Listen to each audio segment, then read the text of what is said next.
Pongamos por ejemplo el extraño caso de la prisión de la Universidad de Stanford, que en su día se encontraba aquí, en el sótano del edificio de psicología.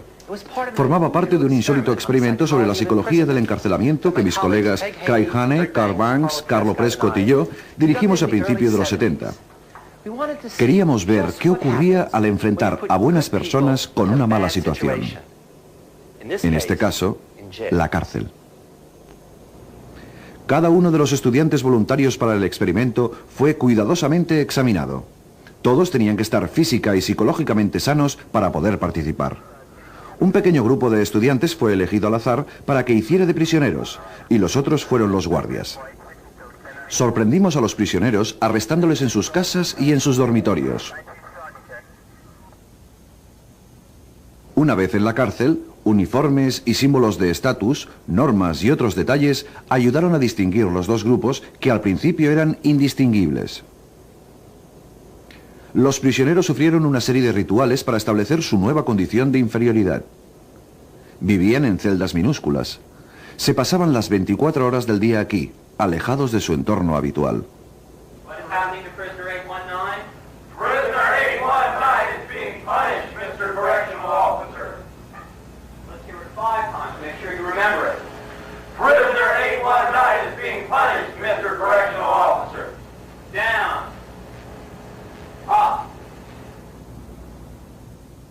Sin embargo, los guardias hacían turnos de solo 8 horas y cuando no estaban de servicio, volvían a su rutina diaria de estudiantes.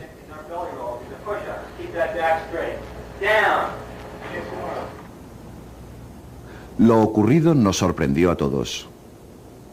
La fantasía se convirtió en realidad. El límite entre el personaje que cada uno interpretaba y su verdadera identidad personal fue eliminado.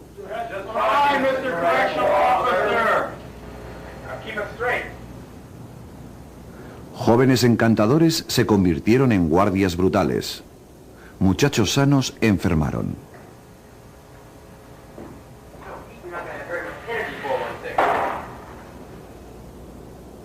Muchachos activos se convirtieron en prisioneros pasivos, como zombies.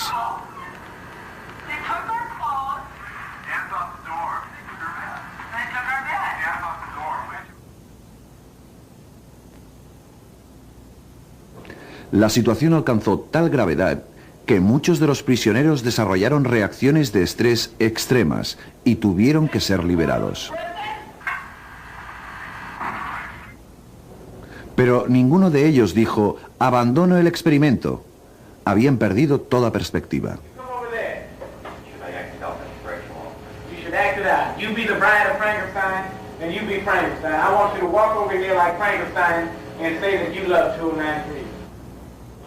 ¿Qué tipo de guardia serías?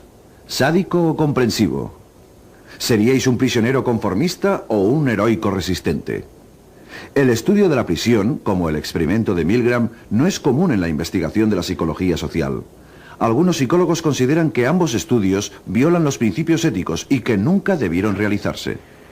2, 3, 4, 5, 6, 7, 8, 9, 10. Now you go over there and tell 546 that you love him. I love you.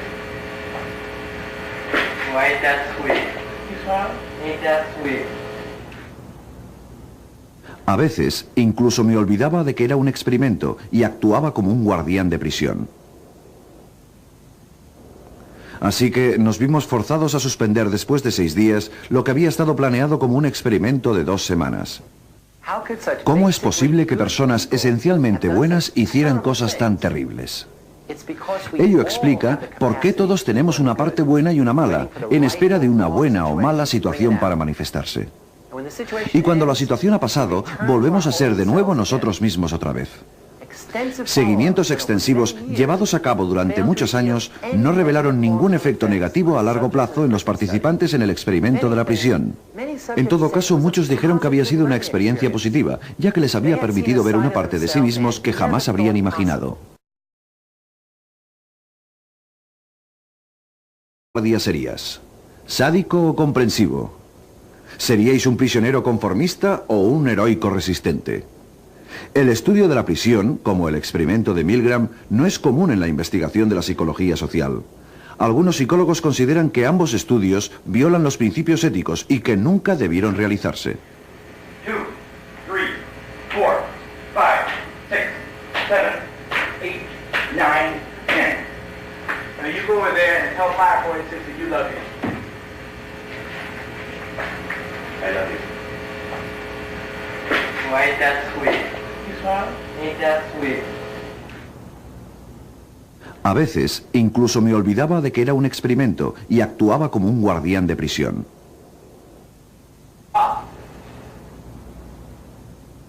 Sin embargo, los guardias hacían turnos de solo 8 horas y cuando no estaban de servicio, volvían a su rutina diaria de estudiantes.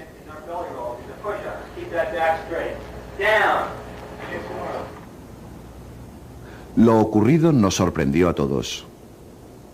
La fantasía se convirtió en realidad. El límite entre el personaje que cada uno interpretaba y su verdadera identidad personal fue eliminado.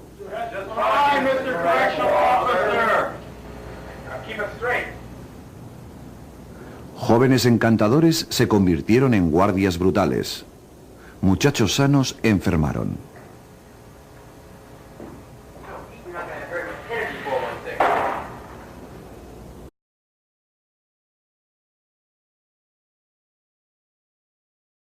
Pongamos por ejemplo el extraño caso de la prisión de la Universidad de Stanford, que en su día se encontraba aquí, en el sótano del edificio de psicología. Formaba parte de un insólito experimento sobre la psicología del encarcelamiento que mis colegas Craig Hane, Carl Banks, Carlo Prescott y yo dirigimos a principios de los 70. Queríamos ver qué ocurría al enfrentar a buenas personas con una mala situación. En este caso, la cárcel. Cada uno de los estudiantes voluntarios para el experimento fue cuidadosamente examinado. Todos tenían que estar física y psicológicamente sanos para poder participar.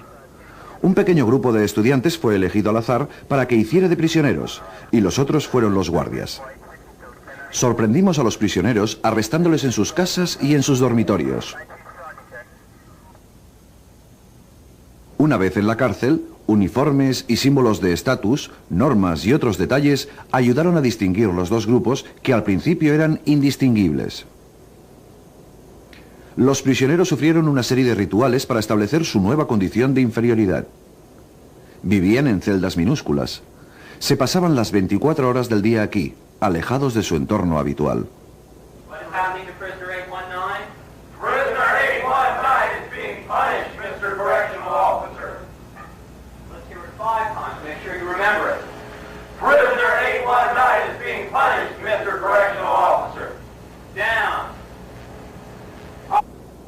Muchachos activos se convirtieron en prisioneros pasivos, como zombies.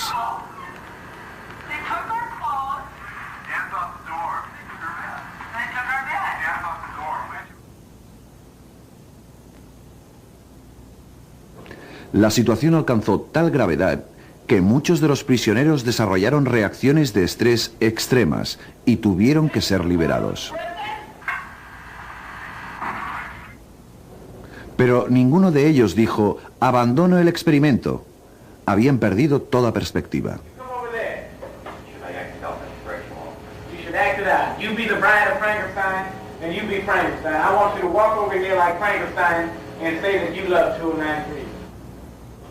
¿Qué tipo de guardia